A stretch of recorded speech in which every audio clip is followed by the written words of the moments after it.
There is within you a vast and silent library. It is not built of paper and ink, but of lived experience, of ancestral memory, of every sight and sound that has ever brushed against your soul. You walk past its doors every day, unaware of the colossal knowledge that sleeps in the shadows. You believe you learn with your conscious mind, that diligent but feeble clerk at the front desk, struggling to memorize each fact before it fades. But true, rapid genius-level learning it does not happen in the bright, noisy office of the ego. It occurs in the silent, fathomless depths below, in the dark soil of the unconscious, where the seeds of understanding are sown and germinate in secret.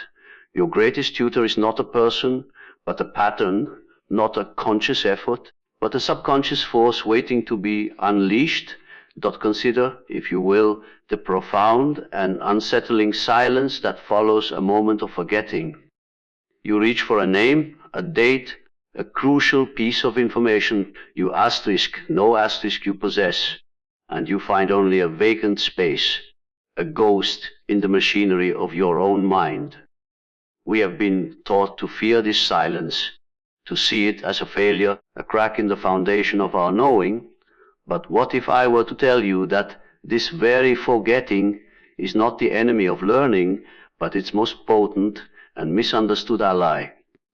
What if this apparent emptiness is, in truth, the alchemist's crucible, where the base metal of raw information is transmuted into the gold of genuine, unshakable understanding, operate under a grand illusion? You see, we believe that learning is a linear, cumulative process, that knowledge is stacked, brick by conscious brick, upon the scaffold of memory. We sit with our books, our lectures, our relentless focus, and we strain to hold every fact in the brilliant but narrow beam of our conscious attention. This is the way of the diligent student, yes, but it is not the way of the genius. The genius knows a secret. The conscious mind is merely the overseer, the one who places the raw ore into the furnace. The true alchemy happens in the dark, in the deep, hidden workshops of the subconscious. Every fact you encounter, every skill you attempt, every complex idea you struggle to grasp, it is all like unrefined ore. You can hold it in your hand, examine it, but it is heavy, impure, and ultimately useless in its current state. The conscious mind, in its frantic effort to retain, often only clutches this ore more tightly until the weight of it becomes unbearable and we are forced to drop it. We call this forgetting. We call it failure.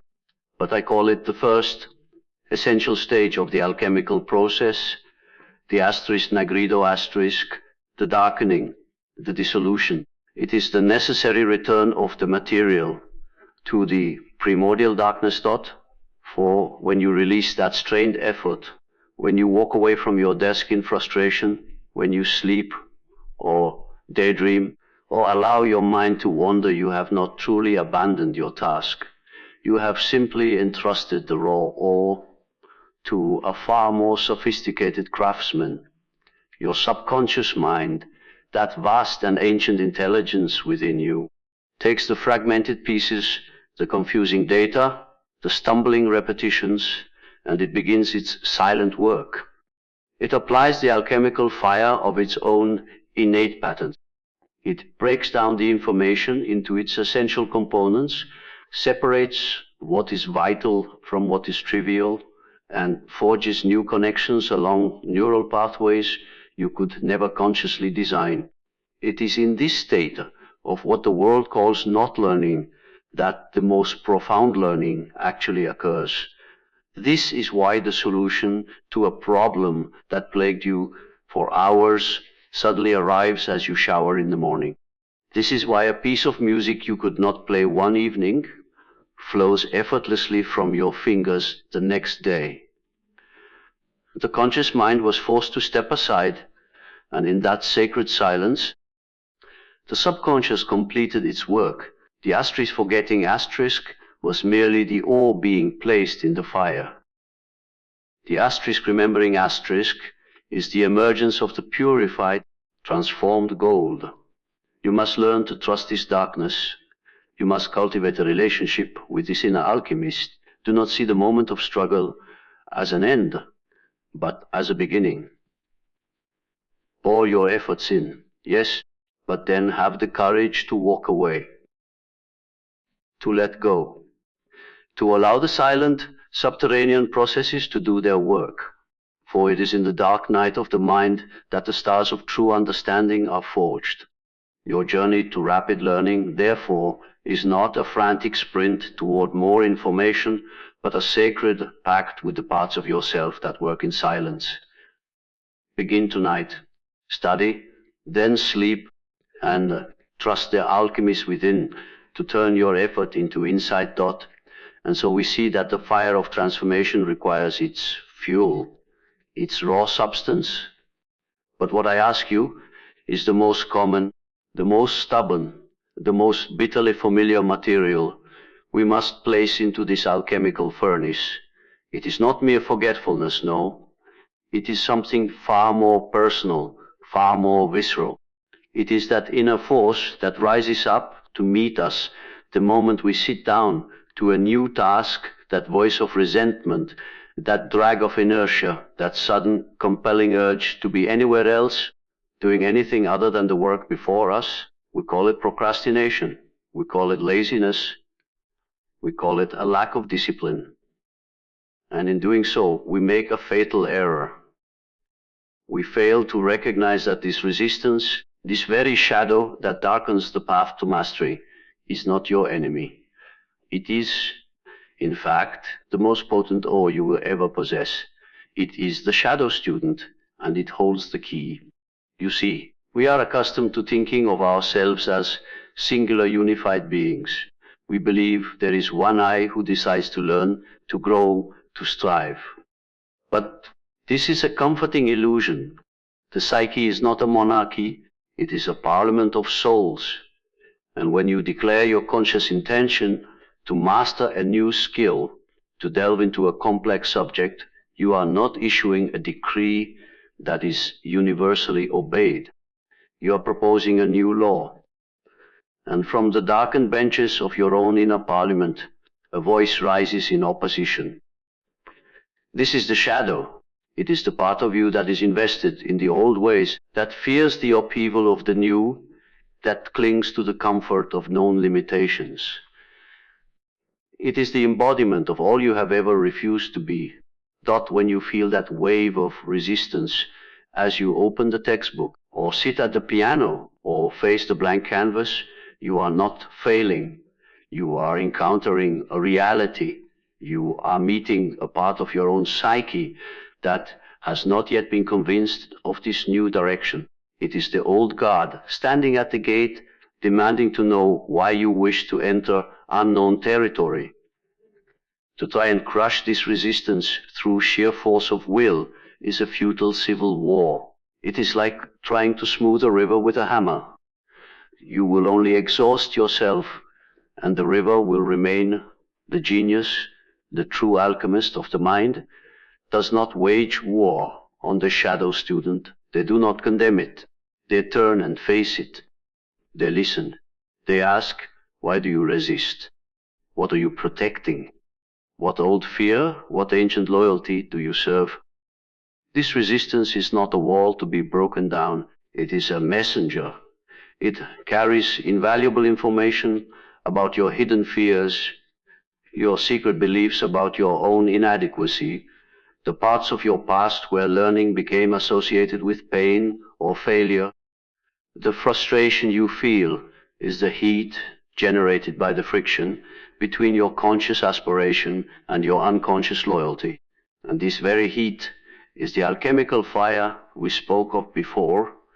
To unlock rapid learning, you must not seek to eliminate this shadow, but to integrate it. You must invite it to the table. You must hear its objections and, in doing so, transform its energy. The power locked in your resistance is the very power needed for your mastery. When you acknowledge the part of you that wants to quit, you reclaim that energy. The shadow stubbornness, once integrated, becomes unwavering perseverance. Its fear of the new becomes a cautious, thorough wisdom. Its loud no is transformed into a more deeply considered yes. The key was never to break the lock, but to understand that the lock was made of the same substance as the key. So the next time you feel that familiar pull of resistance, do not turn away. Greet it as a long lost and terribly misunderstood part of yourself. For it is in the honest confrontation with your own darkness that you will find the energy to step into the light. Begin your next study session not by fighting the urge to avoid it, but by first making peace with the part of you that would rather not begin at all. And so we have faced the shadow and learned to listen to its message. We have made an ally of our own resistance. But now a greater question emerges: to whom does this integrated self, this now whole student, now listen? If the conscious mind is the clerk, and the subconscious the alchemist, and the shadow a reconciled member of the parliament, then who is the ancient timeless king that rules this inner realm? For we do not learn in a vacuum. We learn through a lens ground by millennia of human experience. We do not merely acquire facts, we listen for echoes of patterns so old, so deep, they form the very bedrock of our humanity. We learn not as isolated individuals, but as vessels for what I have called the archetypes, the eternal, symbolic figures who speak the primordial language of the mythic mind. You believe you are learning mathematics, a new language, the laws of physics. On the surface, this is true. But beneath the surface, a much grander, more profound drama is unfolding. You are not just a student memorizing formulas, you are the seeker embarking on the hero's journey for the elixir of knowledge. You are not just struggling with a difficult text, you are the child, vulnerable and wondering, facing the awesome power of the Great Mother, the matrix of all potential and all chaos from which form emerges. The concept you cannot grasp is not merely a complex idea, it is the trickster disrupting your comfortable assumptions, forcing you to see the world from a new and unexpected angle. These are not mere metaphors. They are psychological realities, the living patterns of the collective unconscious through which all human understanding must flow when you approach a new subject with only your conscious, rational mind. You are like a traveler trying to navigate a foreign land with only a list of street names. You may eventually find your way, but it is a slow, laborious, and lonely process. But when you engage the mythic mind, you unlock the maps drawn by every traveler who has ever walked this path before you. You see that the struggle to master a skill is the universal struggle of the hero to claim his sword.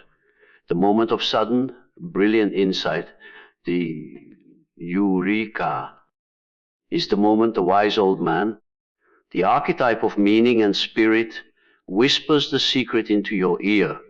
Your learning becomes a story in which you are the protagonist, and this story is powered by the immense inherited energy of the archetypes. It is no longer a chore, it is a quest to learn rapidly. Then you must learn to frame your endeavor in this mythic language.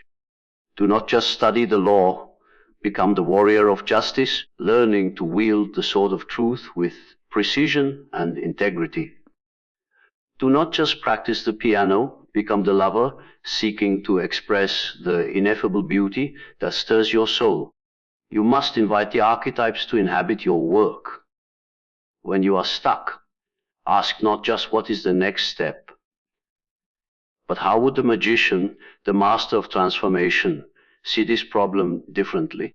You are not just solving equations, you are the creator, bringing order out of chaos.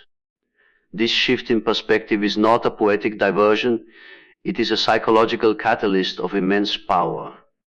It connects the dry, factual data of your conscious effort to the vast emotional and motivational reservoirs of your unconscious.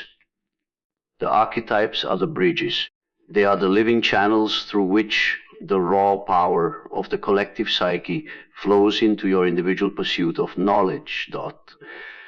So, as you turn to your books, to your instruments, to your canvases, do not go to them as a mere modern student. Go to them as the hero, ready for initiation. Ask what archetype wants to live through this learning. Let the symbols find you, let the old stories guide your hand, and you will find that you are not learning alone. You are learning with the accumulated wisdom of the entire human race. Begin your next endeavor by first asking not what you must learn, but who you must become in order to learn it. And so we have invited the old ones, the archetypes, to guide our hand. We have learned to see our study as a heroic journey, our practice as a sacred dialogue with the eternal. Yet a mystery remains, for even with the shadow integrated and the mythic mind awakened, the path to genius can feel solitary, a linear progression thoughtful with sheer effort. But what if the universe itself, in its boundless complexity, began to collaborate in your learning? What if the world outside began to whisper the very secrets you were seeking within? This is not a fantasy. This is the profound reality of what I have termed synchronicity, that a causal connecting principle where the inner state of the seeker and the outer events of the world converge in a moment of breathtaking meaning. This is the spark that ignites rapid, holistic mastery. You see, we are taught that the world operates on cause and effect. We push and the object moves. We study and knowledge accumulates. This is the undeniable logic of the conscious realm. But the psyche does not reside solely in this realm. It is part of a greater unified reality.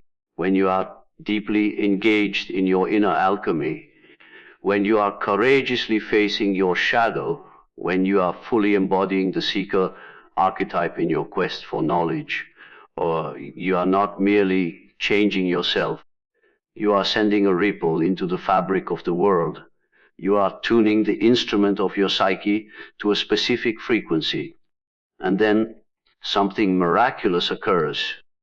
A book falls from a shelf into your hands, open to the very page that holds the key to your confusion. A stranger on a train speaks a sentence that unravels the problem that has plagued you for weeks. You hear a piece of music whose structure perfectly mirrors the mathematical concept you are struggling to visualize. The rational mind dismisses this as chance, as a happy accident. But I tell you, it is far more. It is a meaningful coincidence. It is the outer world reflecting the inner transformation back to you. This is the synchronicity spark. It is the universe's way of confirming that you are on the right path, not with a signpost, but with a living, breathing example of the very principle you are trying to grasp. It is the ultimate bridge between the subjective and the objective, proving that the learner and the learned are not separate, but part of a single, intelligent whole. Do not make the error of waiting passively for this spark. It is not a lottery to be won. It is a collaboration to be earned. It requires the very work we have spoken of, the deep, often frustrating engagement with the subject, the sincere inner struggle, the emotional investment in the quest. This intense focus creates a psychic tension, a charge that attracts the corresponding external event.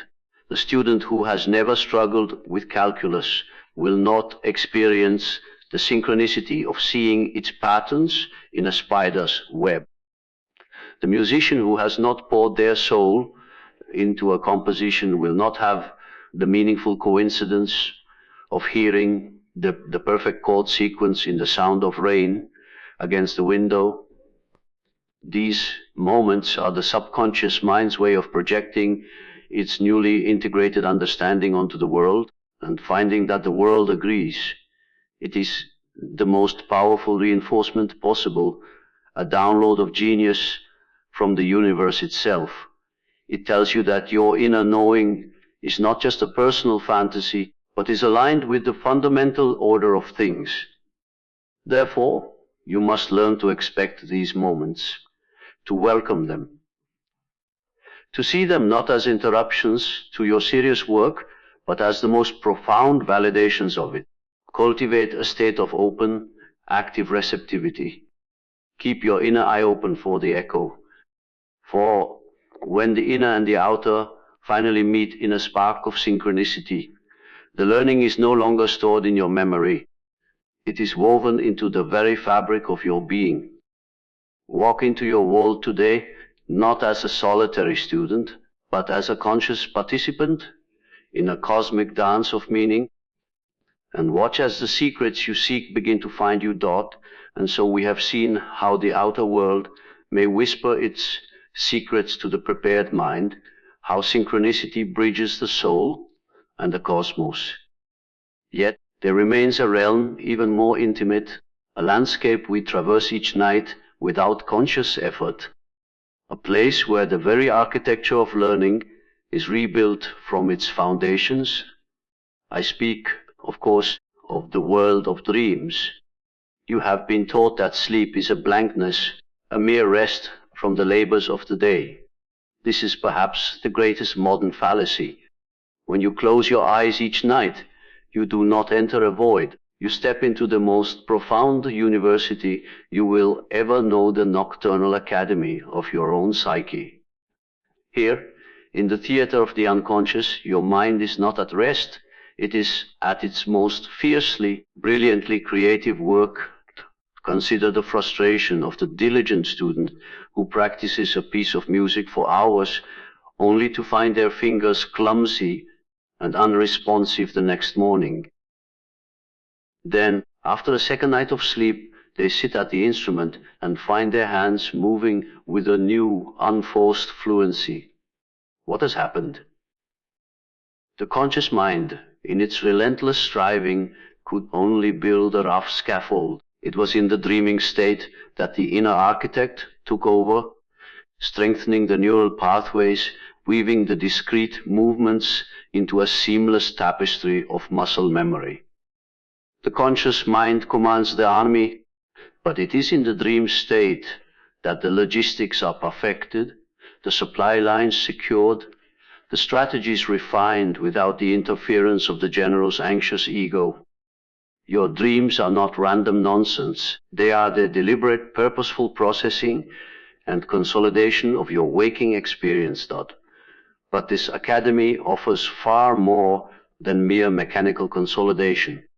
It teaches through symbol, through drama, through the direct language of the archetypes we have discussed.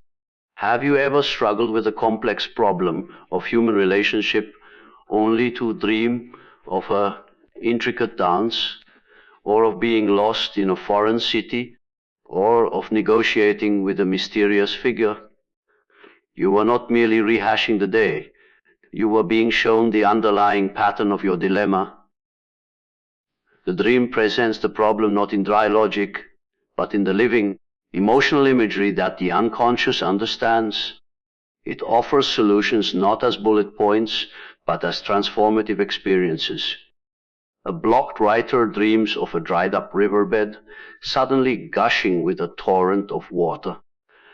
An anxious student dreams of a small, resilient plant cracking through a vast sheet of concrete. These are not mere images. They are direct communications from the depths, prescriptions for the soul, powerful injections of confidence, and insight delivered in the language of metaphor. To ignore your dreams is to walk out of a lecture hall tailored specifically for you, a lecture given by your most profound inner tutor. The genius learner does not dismiss this nocturnal curriculum. They enroll in it deliberately. They approach sleep not as an escape from learning, but as its most vital phase. They keep a notebook by their bed, not as a chore, but as an act of reverence for the intelligence that works through the night. Before you sleep, pose a question to this inner academy. Offer it the raw material of your day's struggle. Then, surrender. Trust that the sculptor is within, carving the form from the marble of your experience. You must learn to value this silent, nightly session as the most important part of your education. For it is in the darkness behind your eyelids that the deepest connections are forged and the spark of true genius is fanned into a flame. Tonight, do not merely go to sleep. Attend the lecture dot, and so we have sat in the Nocturnal Academy and learned from the language of dreams. We have listened to the whispers of the world in synchronicity and walked the mythic paths of the archetypes. Yet, a final, profound question must now arise within you. From where does this entire magnificent subterranean architecture originate? If the unconscious possesses such an innate capacity for ordering, for teaching, for genius, what is the source of its timeless wisdom? It is not, I assure you, a blank slate upon which life merely writes. No, it is far grander. We each carry within us a foundational substrate, an inherited instinctual blueprint for understanding the world itself. We must now speak of the primordial code, the innate, structural patterns of wisdom etched into the very substance of the psyche, waiting to be deciphered and awakened. You see, the conscious mind learns by adding, by accumulating. It stacks fact upon fact.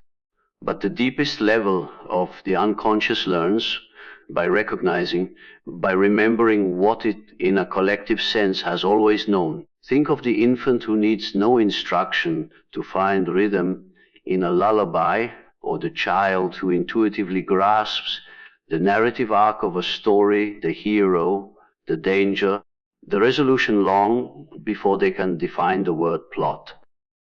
They are not learning these things for the first time. They are resonating with a pattern that already exists within them, a pattern carved by the endless repetitions of human experience. This is the primordial code. It is the psyche's innate grammar for mathematics, its inherent logic for music, its pre-existing map for navigating the complexities of symbol, story, and relationship. When you struggle to learn a new language, you are not building a structure from nothing. You are attempting to graft a new, specific dialect onto a deep, universal root system of communication that already exists within your collective unconscious, the archetype of language itself. When you grapple with a philosophical concept, you are not encountering a wholly foreign idea. You are stirring the waters of the primordial code, where the archetypes of order and chaos, of unity and duality, have resided since the dawn of human thought. The feeling of profound rightness you experience when you finally understand a complex theorem, or the deep emotional resonance you feel when a piece of music moves you to your core, this is not merely an emotional release. It is the vibration of your individual consciousness locking into place with this ancient internal code. It is the click of a key in a lock that has existed within you all along. The rapid learner, therefore, does not simply force-feed information to the mind. They become a cryptographer of the soul. Their task is not to create, but to activate. They approach a new subject not as an alien territory to be conquered, but as a forgotten dialect of a native tongue to be recalled. You must learn to ask of any new skill or field of knowledge, what ancient human pattern does this reflect? Does this equation express the eternal dance of balance and imbalance? Does this artistic composition speak the old language of shadow and light? By seeking the primordial pattern within the modern subject, you create a resonance that allows the entire powerful weight of your unconscious to align with your conscious effort. The learning ceases to be a tedious acquisition and becomes a joyful remembrance, a homecoming to a wisdom you have always, in the most profound sense, possessed. That your journey to genius is ultimately a journey inward to this immutable core. It is the slow, glorious process of deciphering the magnificent code that was written into your soul before you ever drew a conscious breath. Begin your next learning endeavor not as a stranger knocking at a foreign gate, but as a lost heir returning to an ancestral home, seeking only to remember the password that has always been yours. Listen for the echo of the ancient in the modern, and you will find that the path to mastery is not built, but remember that. And so we arrive at the great work itself. We have deciphered the primordial code. We have listened to the nocturnal academy. We have integrated the shadow and welcomed the synchronicity spark. We have gathered all the pieces. But now a final critical question demands as an answer: how are these disparate fragments forged into a new mind? How does the alchemist actually produce the gold? The answer lies in the most dynamic and creative principle of the psyche, the very engine of transformation. I speak of the transcendent function, that magnificent psychic process that does not choose between opposites, but forges from their fierce tension a new reality that transcends them both. You see, the entire journey of learning, of genuine growth, is a landscape of violent opposites. The conscious mind battles the unconscious effort strains against surrender. The old, comfortable ignorance clashes with the terrifying new understanding. We are tempted to believe that progress means the victory of one over the other, that the conscious must dominate the unconscious, that effort must eradicate resistance. This is a path to inner civil war, not to genius. The transcendent function reveals a third way, a path that exists not on the battlefield, but above it. It is the psychic faculty that holds the tension of the opposites, the intense desire to know and the profound resistance to knowing, the clarity of logic and the chaos of intuition, and without forcing a premature resolution, allows a new, previously unimaginable understanding to emerge from the struggle. Think of it as a vessel containing two reactive elements. Alone, they are inert or in conflict, but contained together under pressure, they generate a new third substance. Your conscious focus is one element, your unconscious resistance is the other. To seek only to eliminate the resistance is to break the vessel. To succumb to the resistance is to let the reaction die, but to hold both, to fully feel the burning desire to learn while simultaneously acknowledging and accepting the powerful pull to avoid it, is to create the necessary psychological tension. This tension is not a symptom of failure, it is the heat of the alchemical furnace. It is the friction that generates the spark. It is from this sustained, almost unbearable state of contradiction that the transcendent function births its solution, a new perspective, a sudden insight, a level of comprehension that could never have been arrived at by the conscious mind alone, for it contains and transcends both the effort and the resistance that gave it life. This is why the moment of breakthrough so often feels like a collapse followed by a revelation. It is the death of the old, binary way of thinking and the birth of a synthesized, higher understanding. The struggle between your focused practice and your wandering mind gives birth to a state of effortless flow. The conflict between your rational analysis of a poem and your raw, emotional reaction to it gives birth to a true, embodied critique. The transcendent function is the silent, psychic loom that weaves the thread of conscious will with the thread of unconscious pattern into a fabric of genius. Your task, then, is to learn to tolerate this sacred tension, to sit in the fire of not knowing without fleeing to the easy answer or giving up in despair. You must become the vessel that can contain the storm, trusting that the very energy of the conflict is what will forge the solution. Do not seek to resolve the tension prematurely. Instead, become its conscious guardian. Hold the question deeply, passionately, and without demand, for it is in the crucible of your own divided nature that the new mind, the transcendent mind, is patiently being smithed out. And so we arrive at the great synthesis, the final revelation that makes all you have heard not merely a theory, but a living power. You came here seeking a method, a technique to accelerate learning. But what you have found is something infinitely greater. You have found that the path to genius is not an external path at all. It is a descent into the throne room of your own soul. You are the alchemist, tending the fire in the depths. You are the hero, reconciled with your shadow, walking the mythic path. You are the cryptographer, deciphering the primordial code written in your very blood. The universe is not a cold, mechanical place. It is a responsive, meaningful partner waiting to meet you in sparks of synchronicity. When your inner work is true, the force that you have been seeking, this unstoppable, rapid, genius-level capacity for learning and mastery does not lie in a future diploma or a secret formula. It is here. Now, it sleeps in the silent library of your unconscious. It speaks in the symbols of your dreams. It is forged in the transcendent tension of your struggles. You are not a student trying to fill an empty vessel.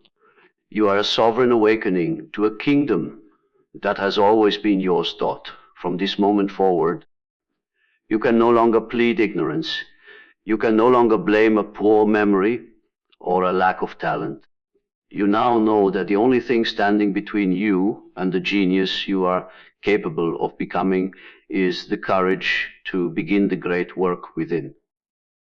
To look your shadow in the eye and invite it to the table. To pose your questions to the nocturnal academy. To hold the tension of your opposites until a new mind is born. So go now from this place, not as you came, but as an initiate of your own boundless potential. Go and begin. Tonight, ask a question of your dreams. Tomorrow, engage your resistance not as an enemy, but as a messenger. Look for the synchronicity spark in the world around you.